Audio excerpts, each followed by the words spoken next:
My name's Dr. William Harwin. I'm the founder and president emeritus of Florida Cancer Specialists. I grew up in Long Island, New York. I was actually born in Brooklyn, but moved out to Long Island at age 2, so that's where I grew up all the way through high school.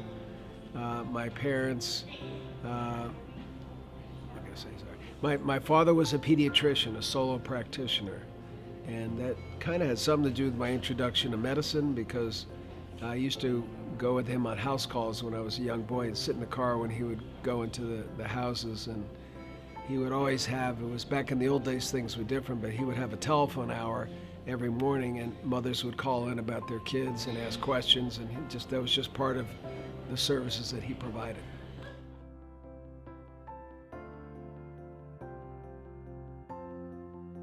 Well, when I went to college at a small school in Ohio called Oberlin College, and I had an older brother who went there who was a senior. And I got into medical school and I decided to go to Baylor College of Medicine in Houston, and that's really where the interest in oncology started. It actually started in medical school, not in training. And I was in my third year and I took a rotation, and these two clinicians, I still remember them, Manu Gulain and Frank Smith, they would also taught the pharmacology course, and they were amazing clinicians. What they could do with a stethoscope in their hands is almost a lost art. And the irony is they were both heavy cigarette smokers, and one actually later died of lung cancer. And that's where my interest really started in oncology. And even the last year of medical school, when you're applying for internal medicine and then you do your fellowships, I pretty much knew I was going to be an oncologist or a hematologist oncologist even back then.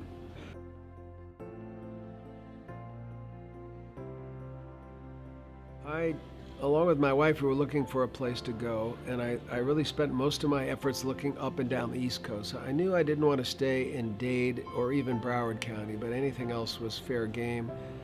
I was thinking of joining someone in Jupiter, but he didn't really have room, and there was someone I knew in Stewart. Actually, he was in Port St. Lucie. I was going to join this doctor.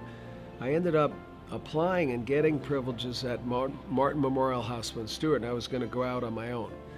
And then we always heard about Fort Myers and Sanibel, so we decided that someone here was looking, an oncologist, and she was looking, so I figured I'd come over here and just look at the job, but really I was going just to see Sanibel just because I've always heard of Fort Myers. And when we got here, we stayed at Casa Bell on Sanibel and loved it, drove out to Captiva. The airport had just come into being. They used to have just a private airport. This was late 1983. And then, this road, the Summerlin Road was finished, a big road that took everyone to the beach in the Sanibel, and the area was just poised for growth. But we just started a practice, and my wife, who was a CAT scan technologist in Miami, basically the two of us started the practice with no employees, a bank loan. I was actually in debt at that point, and I remember going to the bank. There was an old bank here called Southeast Bank, which was bought by kind of thing. And I didn't have anything to back up the loan, but this banker just believed in me. I told him this is what I was going to do. So I got a credit line of $70,000, and I never even used it all. And that's how we got started. We were in a lease of a sublease. So it was a sublease of a leased office. I was like the third one, several miles from here. So really what we did to start, this was in an era before there were computers or cell phones or fax machines, is my wife quit her job and she went to work for an oncologist in Broward County who was a year or two ahead of me at Jackson Memorial, and just worked for free for 2 or 3 months just to learn how to do the business.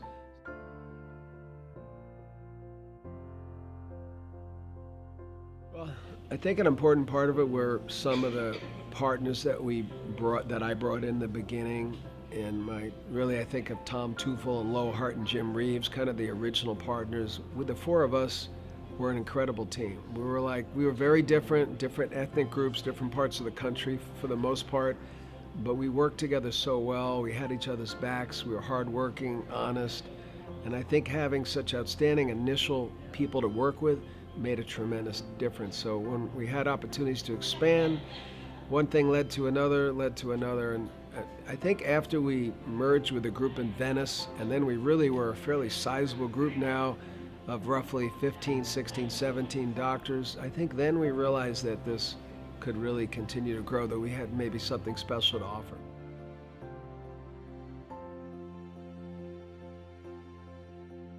I think research is critically important, and I'm extremely interested in it, and I try to put patients on trials and have for many years. I've actually, up until this year, I've actually led our entire group, even though I'm doing all these other things, in accrual to counting the phase 1, phase 2, and phase 3 trials, probably for the last 5 years or 8 of the last 10 years. I just think it's critically important because everything that we do in this field, every advance we make, every incremental improvement, and some of these improvements have been extraordinary, they all come from research trials. And that's the only way we get ahead. So if we can't use our patients in the community where most of the patients are treated for trials, then how are we going to make the advances?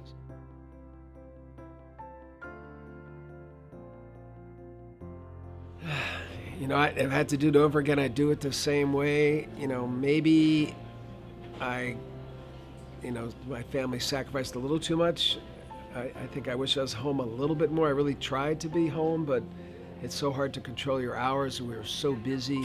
So many people wanted to see me. I'm not very, I can't say no when someone asks for my help.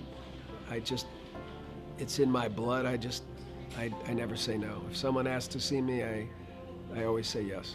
And I find a way to see them quickly.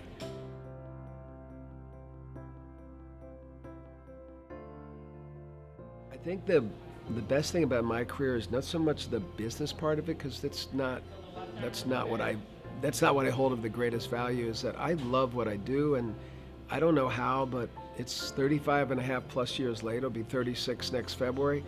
I come to the office every day. I'm in a good mood. I look forward to it. I love what I do. I enjoy it. I know I help people, and I'm so appreciated.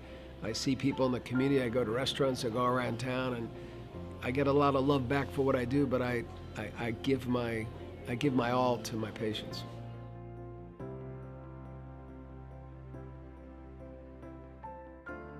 Oh my God, oncology is so fascinating. It's absolutely unbelievable. The advances are coming at such a rapid pace. When I started, there'd be a new drug approved every 3 months or every 4 months, and now it's every week. It's extraordinary.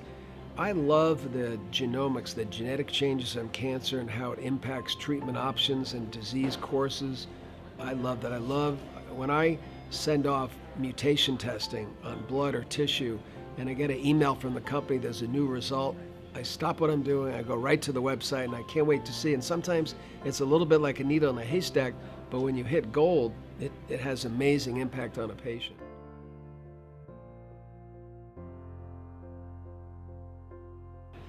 I don't think we're going to be able to ever cure everybody, but I think that we'll make cancer, and it already is to a certain extent, a large part of the time, becoming a chronic illness, just like diabetes or hypertension, but not an illness that just takes everyone's life. We're not there yet, though, but that's where I see that we're heading. We have another company that is sort of a sister company or brother company out of state. So we have a company called American Oncology Network, AON, and that has now starting to grow into a big entity. So it's not the same exactly as Florida Cancer Specialists, but a lot of the management is the same or shared. It's complicated, but we're now in 9 states, 54 doctors, and we think by the end of the first quarter, early second quarter next year, it'll be up to 100 doctors.